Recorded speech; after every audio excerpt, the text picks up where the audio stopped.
निकरें ढीली, दिमाग तंग। राष्ट्रीय स्वयंसेवक संघ। राष्ट्र प्रेम का तबला कूटने वाले संघियों, असली बहादुर हो तो इन सवालों के जवाब दो। नहीं दे पाए तो कायर वर्कर के वारिस तो खैर तुम लोग हो ही।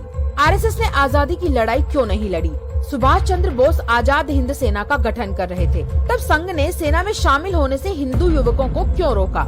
संघ के वीर सावरकर अंग्रेजों को 21 माफीनामे देकर जेल से क्यों छूटे, जबकि 436 लोग और थे सेलुलर जेल में? सिर्फ इन्होंने ही क्यों माफीनामे लिखे? ऐसी क्या विपदा आ गई थी? आरएसएस के पहले 1925 में प्रथम अधिवेशन में द्विराष्ट्र सिद्धांत, हिंदू राष्ट्र और मुस्लिम राष्ट्र का प्रस्ताव क्यों पारित किया गया, जबकि संघ अखंड भारत की बात करता है? 1942 में असहयोग आंदोलन का संघ ने बहिष्कार क्यों किया और संघ ने इससे संबंधित पत्र ब्रिटिश गवर्नमेंट को क्यों लिखा? अगर ये पत्र न लिखते तो देश 1942 में आजाद हो जाता। गांधी जी की हत्या के प्रयास संघ आजादी के पूर्व से कर रहा था। क्यों? गांधी जी पर आजादी के पूर्व 5 बार संघियों ने हमले किए। क्यों?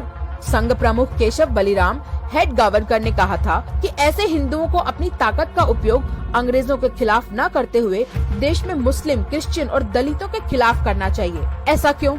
15 अगस्त 1947 को जब देश आजाद हुआ, तब संघ के लोग राष्ट्र ध्वज तिरंगे को पैरों तले कुचल रहे थे, तिरंगे को जला रहे थे। क्यों? संघ के स्वयंसेवक अटल बिहारी वाजपेयी ने क्रांतिकारी लीलाधर वाजपेयी के खिलाफ क्यों गवाही दी, जिससे उन्हें 2 वर्ष का कारावास हुआ? पिछड़े, दलित, आदिवासी भी संघी हैं। तो नासिक के कालाराम मंदिर में प्रवेश मुद्दे पर डॉक्टर अंबेडकर ने जो आंदोलन किया था, उसका विरोध क्यों किया?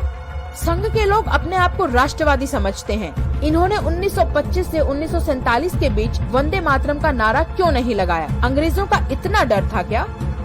संघ, विहिप और अन्य हिंदूवादी संगठन के प्रमुख दलित आदिवासी समूह से क्यों नहीं बने? क्या ये हिंदू नहीं है? दोस्तों, ये वीडियो ज्यादा से ज्यादा संख्या में संघ भाजपा के बतौलेबाजों को भेजो और उनसे इन सवालों के जवाब मांगो। वक्त आ गया है इस फर्जी राष्ट्रवादी कच्छाधारी गैंग को बेनकाब किया जाए। हाथ में चप्पल लेकर दबे पांव चलती ये महिलाएं उत्तर प्रदेश के ललितपुर की हैं। सेमराडांग गांव की ये महिलाएं जातीय भेदभाव खत्म होने के तमाम दावों के बावजूद आज भी जलालत झेलने को मजबूर हैं। कमजोर तबके की महिलाओं के मुताबिक गांव की ऊंची जातियों के लोगों के घरों के सामने से निकलते समय उन्हें अपनी चप्पलें इसी तरह पैरों से उतारकर हाथों में लेनी पड़ती हैं। महिलाओं के मुताबिक जातीय भेदभाव से भरा ये रिवाज उनके गांव में पीढ़ियों से चला आ रहा है। हम लोग जैसे आते हैं तो बड़े आदमी की द्वारी में निकलते हैं, सब चप्पलें उतार के निकलते हैं। और जो ऊंची जाति की महिलाएं हैं वो बेवर नहीं निकलती हैं, पैर के निकलती हैं। बड़े आदमी के घर से निकलते हैं तो चप्पल लेते हैं, हाथ में परंपरा है। गांव से बाहर निकल जाते हैं तो आप चप्पल पहन लेते हैं। अच्छा, ये आपकी मतलब आपकी पहले की भी जो महिलाएं रही वो भी ऐसे ही करती हाँ, थी? वो भी ऐसी करती थी, हमें सास और करती थी तो वो भी हम करते चले आए।